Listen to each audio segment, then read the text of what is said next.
예수님이 잡히셨던 곳은 겟세마네 동산이었고, 겟세마네 동산은 어제 우리가 같이 나눈 것처럼 예수께서 가끔 제자들과 갔던 곳이었다. 새롭게 알게 된 사실이죠. 마지막 기도할 때만 찾아간 것이 아니라 예루살렘에 가실 때마다 가끔 제자들을 데리고 가셔서 말씀도 전하시고, 특별히 거기에서는 기도하였을 것으로 추정하는데, 그렇게 기도하던 곳, 그곳에서 예수님 체포되시기도 하셨고, 그렇게 마지막 체포될 때 기도하시고 체포당하시고, 그러니까 어려운 일을 당하면 그 어려운 일 앞에 섰을 때 우리는 어떻게 해야 되는 거냐? 평소랑 다른 거 없이 기도하면서 어려움도 이겨내는 겁니다. 그저 다른 것이 있는 것이 아니라, 예수 믿는다고 다른 것이 아니라, 예수 믿는 사람들은 항상 기도의 끈을 놓지 않고 기도하면서 뭔가를 해야 하는 거죠. 예수님 마지막 순간까지도 기도하셨고, 그 기도하는 곳에서 잡히셔서 끌려가시는데, 그러면서도 예수님께서 잊지 않으셨던 것은 이 잔은 아버지께서 내게 주신 잔, 그래서 이 아버지께서 주신 잔을 내가 마시지 않겠느냐라고 말씀하신 것처럼, 예수님은 아버지께서 주신 그 잔을 거부할 생각도 없었고, 어떤 환경, 어떤 상황이어도 예수님은 하나님 아버지의 그 주신 잔을 순응하려고 하는 믿음으로 사셨다 하는 것을 알 수 있죠. 그렇게 기도하는 장소에서 끌려가신 예수 그리스도, 예수께서 끌려가실 때 그들이 어디로 끌고 갔느냐?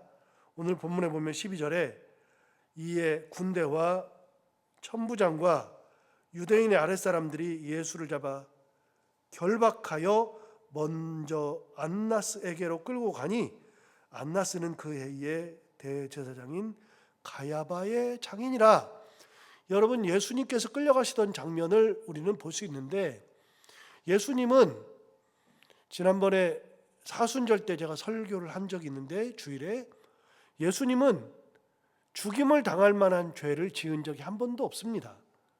왜냐하면 죽임을 당하려면 법정에서 사형 언도를 받아야 되거든요. 그럼 법정에서 사형 언도를 받아야 되는데, 예수님을 잡아간 거는 당대 로마의 법이 아니었습니다. 빌라도는 이제 곧 나오겠지만, 내일이나 모레쯤 나오겠지만, 빌라도는 예수를 잡아다가 그 앞에 데려다 놨을 때 나는 이에게서 아무런 죄도 발견하지 못하겠노라 라고 말했습니다. 죄 없다고 얘기한 겁니다. 빌라도가 사형 언도를 해야 되는데, 그런데 죄가 없는 겁니다. 그러니까 죄를 발견하지 못해, 아무런 죄도 발견하지 못했습니다. 그러므로 사형 받을 뿐이 아닙니다. 예수님께서 지금 끌려가는 거는 빌라도가 끌고 가는 것이 아닙니다. 누가 한 거냐? 대제사장들, 장로들, 바리새인들, 즉 종교 지도자들이 끌고 갔는데, 종교 지도자들이 끌고 갈 때 사람을 보내고 그리고 무기를 들러서 그렇게 데려가는 거 어디에도 없던 겁니다. 종교 지도자가 끌고 갈 때 무기를 들고 간다? 말이 안 되죠. 그 다음에 오늘 본문에 있는 것처럼 12절을 다시 읽어보시면 이렇게 말합니다. 이에 군대와 천부장과 유대인의 아랫사람들이 예수를 잡아 그 다음 뭐 했어요? 결박했어요. 끌고 가는데 예수를 결박했어요. 예수님이 반항한 적이 없잖아요. 그냥 내가 그니라 이미 얘기했어요. 내가 그다. 그러니까 놀라가지고 뒤로 넘어져서 엎드렸든지 아니면 뒤로 물러나서 엎드렸든지 그렇게 했을 뿐인데, 그런데 예수님을 마치 죄인 다루듯이 그렇게 한 겁니다. 누가요? 당대의 대제사장들, 장로들, 바리새인들, 즉 종교 지도자들이 그렇게 한 겁니다. 너무나도 아이러니하지 않아요? 종교 지도자들이 하나님이신 예수 그리스도를 잡아 가겠다고 무기를 들고 보내고, 결박해서 끌고 가고, 오늘 조금 있으면 예수를 때리는 사람도 생기고 그렇게 되는 겁니다. 모르면 그러는 겁니다. 모르면 그렇게 못된 짓을 하는 겁니다. 자, 그렇게 끌고 가서 어디로 갔느냐? 13절에 안나스에게로 끌고 갔다, 그렇게 돼 있는데, 여러분 안나스가 누구냐? 거기에 해설이 나와요. 그 뒤에 안나스는 그 해의 대제사장인 가야바의 장인이라. 그러니까 안나스도 대제사장이었는데, 그런데 가야바도 대제사장이에요.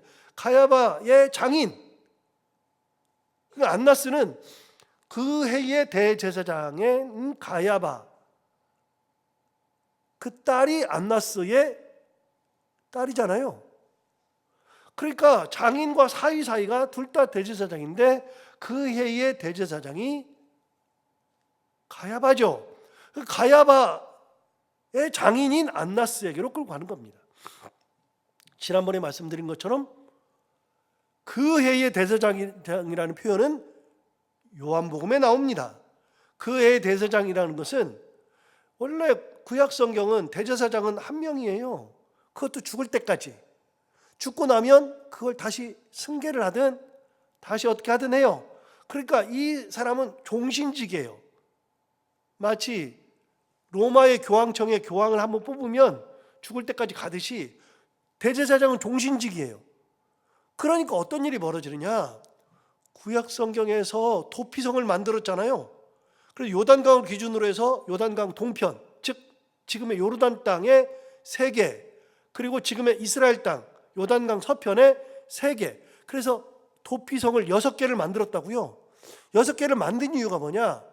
부지 중에 살해한 사람들, 그 사람들은 살인의 의도가 없는데, 칼을 들고 내가 자의적으로 찌른 게 아니고 뭐 내가 사람을 때려 죽은 것도 없는데, 예를 들어서 나무를 하다가 나무를 이렇게 치는데 도끼 날이 그냥 그 나무에서 빠져나가가지고, 치는 순간에 빠져나가가지고 이 도끼 날이 가가지고 지나가는 사람을 쳐서 죽였을 때, 즉 내가 의도치 않게 살인을 했을 때, 살인하면 죽여야 되니까 그 사람을 잡아서 죽이려고 그래요.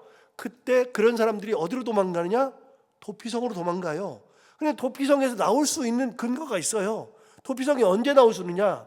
도피성에서 나올 수 있는 것은 대제사장이 죽었을 때,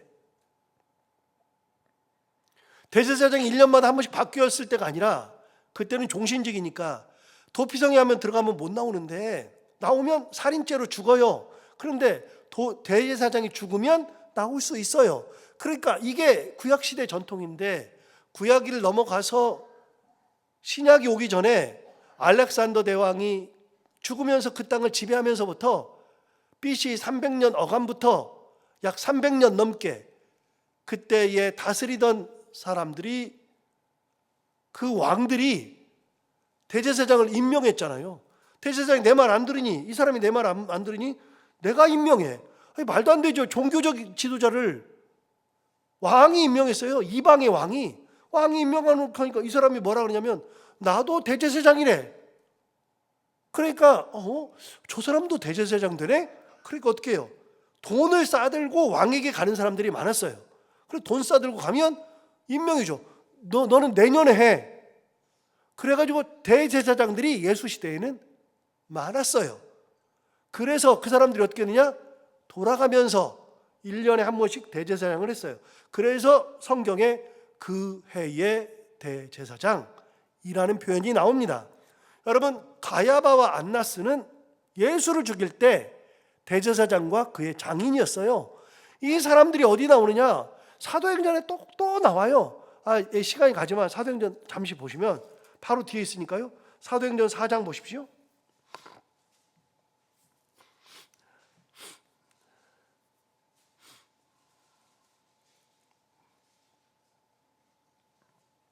사도행전 4장을 보면 바로 앞에 3장에 뭐가 나오냐면, 우리가 잘 아는 것처럼 3장 1절부터 보시면 3장에 나면서부터 걷지 못하는 사람을 베드로와 요한이 성전에 기도하러 가다가 고쳐주죠. 은과 금은 내게 없거니와 내게 있는 것으로 내게 주노니 곧 나사렛 이름으로 일어나 걸으라. 그래서 그 사람이 걸었잖아요. 그러면서 사람들이 막 예수 믿기 시작해요. 그러니까 그것을 보고서 4장으로 가면은 이 일의 연속선이에요. 4장 5절에 보면, 4절에 보면 뭐라 그러냐? 그때 모인 사람들, 예수 믿는 사람들이 얼마 됐느냐? 그 하나 사건으로 말씀을 들은 사람 중에 믿은 자가 많으니 남자의 수가 약 몇 명이요? 5천이나 되었더라. 그러니까 나면서부터 못 걷게 된 일을 고치고 났더니 5천 명이 예수 믿었어요. 그러니까 5절에 이튿날 관리들과 장로들과 서기관들이 예루살렘에 모였는데 그 다음에 뭐라 하냐? 6절에 대제사장 안나스와 가야바와 요한과 알렉산더와 및 대제사장의 문중이 다 참여하여 사도들을 가운데 세우고, 즉 베드로와 요한을 가운데 세우고 묻되 너희가 무슨 권세와 누구의 이름으로 이 일을 행하였느냐? 그러면서 베드로와 요한이 그 사람을 일으킨 것을 가지고서 문책한 거예요. 무슨 권능으로, 무슨 권한으로 했느냐? 이때 나온 사람이 가야바와 안나스가 또 나와요. 사도행전은 예수님 돌아가신 다음이에요. 예수님 돌아가시고 난 다음에도 이 사람들이 기세 등등해가지고 아직도 활동하는 사람들, 그런 사람들에게 예수님이 잡혀갔고 이 사람들에게 문초를 당하시게 된 거죠. 자, 오늘 본문 14절로 가서 가야바는 어떤 사람이냐? 자, 대제사장 가야바의 장인 그랬을 때 그 가야바, 그 해의 대제사장 가야바는 어떤 사람이냐? 14절, 가야바는 유대인들에게 한 사람이 백성을 위하여 죽는 것이 유익하다고 권고하던 자라라. 여러분, 이게 뭔 말이냐면 가야바가 사람들에게 한 사람이 죽는 것이 훨씬 더 유익하다라고 얘기한 경우가 있어요. 어디서요? 11장에서 그런 적이 있어요. 11장에서. 여러분, 제가 그냥 설명할게요. 여러분, 사람들이 예수를 막 믿어요. 막 믿기 시작하니까, 예수님의 말씀을 듣고 믿기 시작하니까 대제사장들, 그다음에 장로들, 뭐 이런 사람들이, 바리새인들이 모여가지고 막 얘기를 해요. 큰일 났다. 이 사람이 가는 곳마다 예수를 믿고 이 예수가 가는 곳에 이 우리의 말을 듣지도 않던 사람들이 예수의 말을 듣고 그대로 산다. 큰일 났다. 그랬더니 그때 이 사람을 어떻게 해야 되냐? 그러고 있을 때 가야바가 나타나서 뭐라 그러냐면, 야, 너희들 모르는구나. 한 사람이 죽으면 끝나는 일이야. 한 사람만 죽이면 돼. 이 사람이 사람들을 선동하잖아. 그러니까 이 사람 죽이는 게 좋은 거야. 그러면서 예수를 죽이는 것이 우리에게 유익하다라고 얘기했던 사람이 가야바예요. 자, 예수 죽이는 것이 유익하다고 말했던 사람이 그 해의 대제사장이에요. 답이 정해져 있잖아요. 죽이기로 이미 죽이는 것이 좋다고 말했던 사람이 이제는 예수를 데려다가 문초하는 사람이 되는 거죠. 예수님은 죽을 길로 걸어 들어가시는 거예요. 죄가 있어서가 아니죠. 자, 15절, 시몬 베드로와 또 다른 제자 한 사람이 예수를 따르니, 자, 잡혀갔을 때 그 가야바 안나스의 뜰로 끌고 갔을 때 15절, 시몬 베드로와 또 다른 제자 한 사람이 예수를 따르니, 거기까지 따라간 사람이 시몬 베드로만 있는 줄 알지만 요한복음에 의하면 또 다른 제자가 나옵니다. 누군지 모릅니다. 제가 생각할 때는 12제자 중에 한 명이 아니고, 12제자 중에 따라간 유일한 사람은 베드로고, 12제자가 아니라 지난 주일에 말씀드린 것처럼 70명의 제자 중에 한 사람이었을 겁니다. 어쨌든 둘이 따라갑니다. 다시 보실까요? 시몬 베드로와 또 다른 제자 한 사람이, 두 사람이 예수를 따르니 이 제자, 또 다른 제자죠. 이 제자는 대제사장과 아는 사람이라. 아는 사람이에요. 그래서 예수와 함께 대제사장 집들에 들어갔어요. 여러분, 그 다른 제자는 대제사장을 아니까 대제사장의 뜰에 들어갔어요. 예수님께서 대제사장의 뜰에 들어갔는데 거기에 같이 들어갔어요. 이 다른 제자는. 그럼 베드로는 어떻게 했느냐? 12절, 16절 보세요. 베드로는 어떻게 했어요? 문 밖에 서 있는지라. 베드로는 모르니까 못 들어가요. 들어가면 잡으니까요. 다른 제자는 대제사장을 아니까 왔다 갔다 했으니까 따라 들어갔어요. 근데 베드로는 밖에 있어요. 그럼 어떻게 됐냐? 16절. 베드로는 문 밖에 서 있는지라 대제사장을 아는 그 다른 제자가 나가서 문 지키는 여자에게 말하여 베드로를 데리고 들어왔다. 여러분, 그러니까 요한복음을 보면 이때 상황이 훨씬 더 정확하게 묘사되어 있습니다. 우리가 많이 배우죠. 베드로가 밖에 있었는데 대제사장을 아는 다른 제자가 그 문을 지키는 여자에게 말해가지고, 야, 내가 아는 사람이야, 데리고 들어갈게. 그래서 베드로를 데리고 뜰 안으로 들어간 겁니다. 자, 17절. 문 지키는 여종이 베드로에게 말하되 너도 이 사람의 제자 중 하나가 아니냐 하니 그가 말하되 나는 아니라. 베드로가 들어가면서부터 부인했어요. 너 이 사람 제자 중에 하는 사람 아니야? 나 아니라. 자, 부인 한 번 했어요. 그렇게 하고 들어갔어요. 자, 18절. 그때가 추운 고로 종과 아랫사람들이 불을 피우고 서서 쬐니 베드로도 함께 서서 쬐더라. 그러니까 그때의 상황을 우리가 잘 알 수 있죠. 이스라엘은요, 야밤이 되면 추워요. 그러니까 불을 떼면서 쬐고 있었는데 베드로도 그 옆에 서가지고서 쬐고 있었어요. 자, 이런 상황까지 보고 19절. 대제사장이 예수에게 그의 제자들과 그의 교훈에 대해서 물어요. 야, 네 제자들 어떤 사람들이야? 네가 뭘 가르쳤어? 그랬더니 예수님 말씀하십니다. 20절 21절 중요한 말씀하십니다.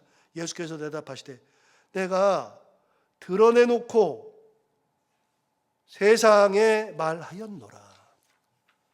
모든 유대인들이 모이는 회당과 성전에서 항상 가르쳤고 은밀하게는 아무것도 말하지 아니하였거늘. 그랬어요. 예수님이 뭐라 그러냐? 야, 네 제자와 네가 가르친 게 뭐야? 물어봤어요. 예수님이 뭐라 그래요? 너무 황당해요. 야, 내가 언제 감춘 적 있어? 내가 드러내지 않고 말한 적 있어? 내가 회당에서 가르쳤고 사람들이 모이는 성전에서 가르쳤고 은밀하게 가르쳐 본 적이 한 번도 없어. 내가 항상 말했잖아. 뭘 듣고 싶은데? 그 얘기예요. 21절 보세요. 어찌하여 내게 묻느냐? 내가 무슨 말을 하였는지 들은 자들에게 물어보라. 그들이 내가 하던 말을 아느니라.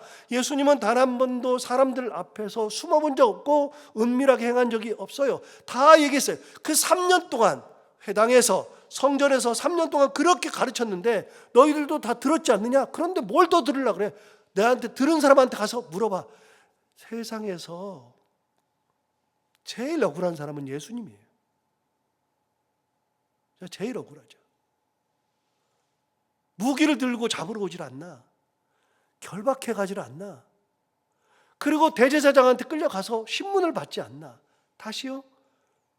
이 대제사장이 예수를 알아봤으면, 예수 그리스도를 알아봤으면 그 앞에 납작 엎드렸을 거라고요. 그런데 못 알아보고 예수 그리스도를 잡아간 게 대제사장이에요. 거기다가 3년 동안 그렇게 말을 했는데, 회당에서 성전에서 말을 했는데, 그렇게 말을 했는데도 계속해서 안 들으려고 그래요. 사람은 듣고 싶은 걸 듣는 거예요. 안 들으려고 그래요. 아무리 말을 해도 안 들어요. 예수님이 가장 억울하죠. 이렇게 안 듣는데 말을 하면 또 뭐예요? 그러니까 나한테 들은 사람한테 물어봐라. 그렇게 얘기했어요? 자, 예수님 뭐가 잘못했어요? 야, 내가 뭘 잘못했어? 야, 내가 다 들어놓고 말했는데. 그런데 22절 보세요. 이 말씀을 하심에 곁에 섰던 아랫사람 하나가 손으로 예수를 쳐 이르되 네가 대제사장에게 이같이 대답하느냐? 이게 쉽게 말하면 이런 거야. 이 싸가지 없이. 이게 그래서 때리면서 뭐라 그래요? 네가 대제사장님, 이 대제사장님 앞에서 네가 그런 식으로 대답을 해. 이런 식으로 해서 맞은 거예요. 대제사장님이 높다고. 억울하죠. 얼마나 억울한지 몰라요. 23절 예수께서 대답하시되 내가 말을 잘못하였으면 그 잘못한 것을 증언하라. 내가 말 잘못했으면 말한 걸 얘기해. 바른 말을 하였으면 내가 어찌하여 나를 치느냐. 내가 바른 말 했는데 네가 왜 나를 치느냐 라고 얘기한 거죠. 그랬더니 24절 안나스가 예수를 결박한 그대로 대제사장 가야바에게 보내니라. 드디어 가야바에게 보낸 겁니다. 그때 25절 시몬 베드로가 서서 불을 쬐더니 사람들이 묻되 너도 그 제자 중 하나가 아니냐? 베드로가 부인하여 이르되 나는 아니라. 두 번째 부인했죠. 26절 대제사장의 종 하나는 베드로에게 귀를 잘린 사람의 친척이라. 야, 베드로에게 귀 잘린 사람이 누구죠? 말고의 친척이 거기에 종이었습니다. 그 사람이 이르되 내가 그 사람과 함께 동산에 있는 것을 내가 보지 아니하였느냐? 너 같이 있더만 동산에. 왜요? 말고 귀를 잘랐잖아요. 그러니까 그 종의 친척이니까 알아요. 네가 거기서 동산에서 너 귀 잘랐잖아. 너 거기 같이 있었더만. 그랬더니 27절 이에 베드로가 또 부인하니 곧 닭이 울더라. 이 상황을 가만히 보세요. 난리 법석이에요. 예수님을 잡아 죽이겠다고 결정한 사람들, 그리고 네가 대제사장한테 그런 식으로 대답해? 그러면서 때리는 사람. 예수님의 제자였던 베드로는 부인하고 있던 상황. 하나도 예수님 편이 없죠. 단 한 명도. 그럼에도 불구하고 우리 주님은 그 길을 가셔요. 그 길을 가신 거는 딱 하나예요. 답은 어제 나왔어요. 11절 다시 한번 보시면 그 답이 있습니다. 예수께서 베드로더러 이르시되 칼을 칼집에 꽂으라. 아버지께서 주신 잔을 내가 마시지 아니하겠느냐. 아버지께서 내게 이 잔을 주셨다면 내가 마시지 않고는 안 된다. 나는 마신다. 죽음의 길이라 할지라도, 모욕의 길이라 할지라도, 사람들이 나를 때리는 길이라 할지라도, 억울함의 길이라 할지라도 아버지께서 내게 주신 잔이므로 내가 순응한다. 이게 예수 그리스도의 마지막 우리에게 가르쳐 주는 거죠. 그래서 제자가 부인하고 막 종교주들이 잡아 죽이려고 그러고 자기를 억울하게 때리기도 하고, 그럼에도 불구하고 예수님은 그 길을 그냥 가시는 거예요. 하나님께서 그 길을 정하셨고 하나님께서 내게 주신 하나님의 길이니까, 뜻이니까. 그래서 우리가 하나님의 뜻을 분별할 수 있는 귀, 눈, 마음, 그리고 순응할 수 있는 믿음 가지고 살아갈 때 어떤 상황이 되어도 그것에 현혹되지 않고 오직 하나님만 바라보고 갈 수 있다는 거 다시 한번 생각하고 그 신앙의 길을 가는 우리 모두가 다 되기를 바랍니다. 기도하겠습니다.